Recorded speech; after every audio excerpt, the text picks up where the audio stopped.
Welcome to the Workplace Minute, powered by H3HR Advisors and sponsored by Paychex, one of the leading providers of HR, payroll, retirement, and software solutions for businesses of all sizes. My name is Steve Boese. When a return-to-office mandate feels like a layoff in disguise.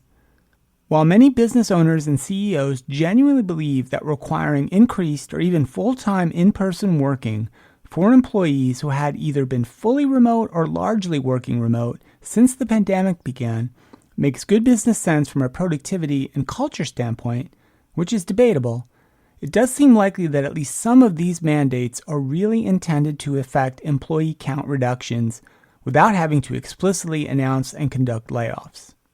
Case in point, the recent return to in-person work mandates that were announced by retailer Patagonia involving workers and their mostly remote customer experience organization. From reporting on Patagonia's new policy for these workers, last Tuesday, June 25th, Patagonia executives summoned workers to an online virtual town hall meeting where they were informed that the team would be moving to a new hub model. These customer experience employees must now live within 60 miles of one of 7 hubs: Atlanta, Salt Lake City, Reno, Dallas, Austin, Chicago, or Pittsburgh. Workers were offered about $4,000 towards relocation costs and extra paid time off in order to plan and execute their relocations. And those who choose to relocate must do so by September 30th, which is only about 3 months' time.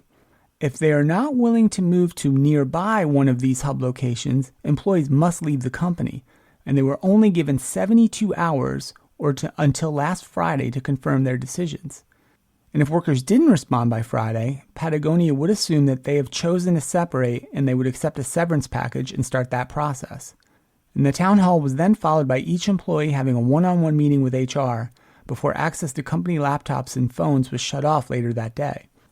And Patagonia verified the details of these announcements to the Business Insider, confirming that 90 of 255 customer experience staff in the U.S. would be effective. There's plenty to unpack there, but reading not too finely between the lines strongly suggests that Patagonia intends to have some, if not most, of the 90 impacted staff to forego the forced relocation on extremely short notice and decide to separate from the organization. And while most companies who are using return-to-office mandates as a proxy for layoffs usually try to hide that fact, a spokesperson for Patagonia revealed their intentions when she indicated that, quote, "The reality is that our customer experience team has been running at 200% to 300% overstaffed for much of this year."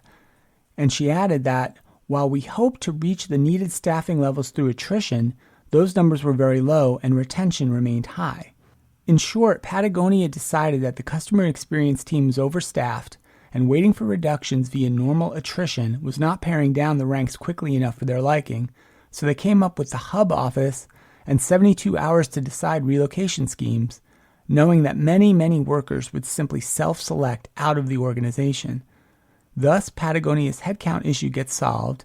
They, at least on paper anyway, don't have to conduct layoffs, and they get to feel better about their decisions by invoking things like teamwork and collaboration in their language. Return-to-office mandates framed in the claims of improving productivity, culture, and collaboration are disingenuous enough. If you're going to lay off workers, at least be honorable and honest enough to say it plainly. Patagonia, you're not really fooling anyone. We will continue to cover the important topics and trends in the world of work here on the HR Happy Hour Media Network. That's it for the Workplace Minute, powered by H3HR Advisors.